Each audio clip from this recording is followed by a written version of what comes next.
Bir kız apasını жетелеп alıp kafege girip oturuşup, apası jеп atıp, biyagын bulgap alat, жоолугуна тамызып алат. Келин тартынбай элдин көзүнчө жүз арчы менен арчып отура берет экен. Тамагын жедирет экен, элдин баары карап турат. Баары ушинтип отургандан кийин апасын эптеп тургузуп, дагы бирок туруп атып, бир-эки тиш аякты сындырып алат экен. Апасын жетелеп чыгып барса аркасынан бир аксакал чыгып, "Кызым, сен бир эки баалуу нерсеңди калтырып кеттиң" дейт экен. Кыз айтат экен, "Ата, мен эчтеке калтырган жокмун, мына апам баарын алып чыктым" десе, "Кызым, сен ушундай энелерге ушу жерден үмүт калтырып кеттиң. Өзүңдүн теңтуштарыңа сабак калтырып кеттиң" дейт экен. Ушундай кыздарыбыз көбөйсүн. Апалар бар боргула. Апа деген ким? Бала үчүн, үй бүлө үчүн, өлкө үчүн, жер шар үчүн не деген курмандыктарга гана барбайт. Ошолорду айткым келип атат. Бакты, таалай, ынтымак, ырыс-кечиктин баарын күнүгө мындай улуу жакшы сөздөрдү угуп жүрөбүз. Ошонун айрымдарына тастыктама катары мен дагы дайым нарыкты айтам. Ушу наркыбызда эл аралаган сөздөрдөн, эл ичиндеги сөздөрдөн айтып өтөйүн деп атам. Сиздердин образды ачыш үчүн. Ор заманда bir göç keletkan eken, урматтуу апалар. Göçtün aldı aşuudan ötüp, ortosu aşuuga жетип, kalgandan keyin göçtün артында koş boylu, толгосу жакындап калган кыргыздын келини келаткан экен. Ызгар көк муз, суук.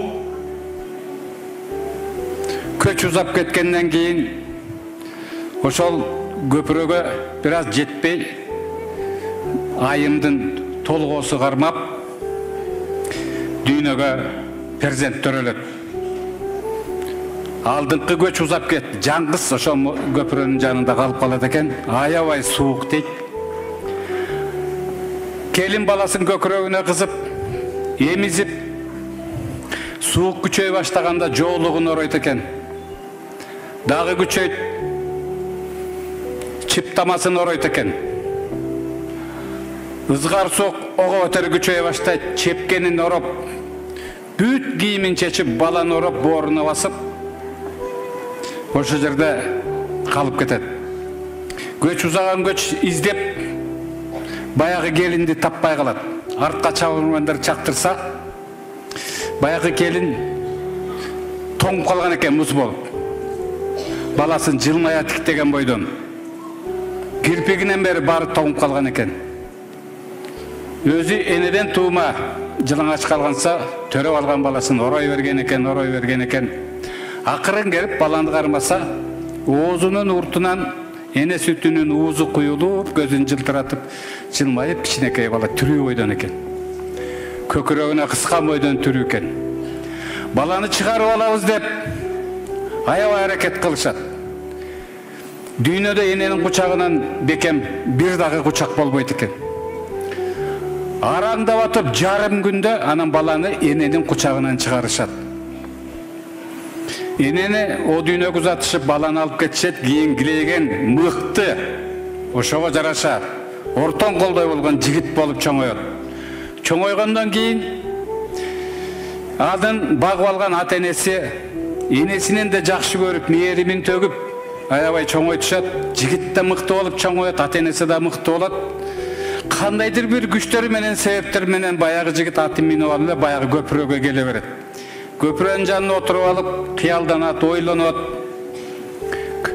Ай сайын эле келе берет, элдерде таң калат. Анан айылдын аксакалы айтат экен, багып чоңойткон кишиге: "Ачыгын айтып койгула балага, башын айлантпагыла."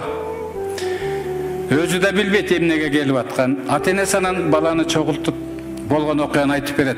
"Жарым күн энеңдин кучагынан чыгарып алдык эле. Өзүбүздө куйрук эмизип, боорго басып чоңойттук. Мыкты жигит болдуң.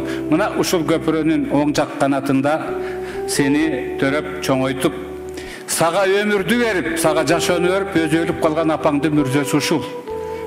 дегенде анан баягы бала бекем ыйлап апасына Куран окутуп анан элге кошулган экен. Эненин күчү эненин күтү кайра эле чакыра берет экен.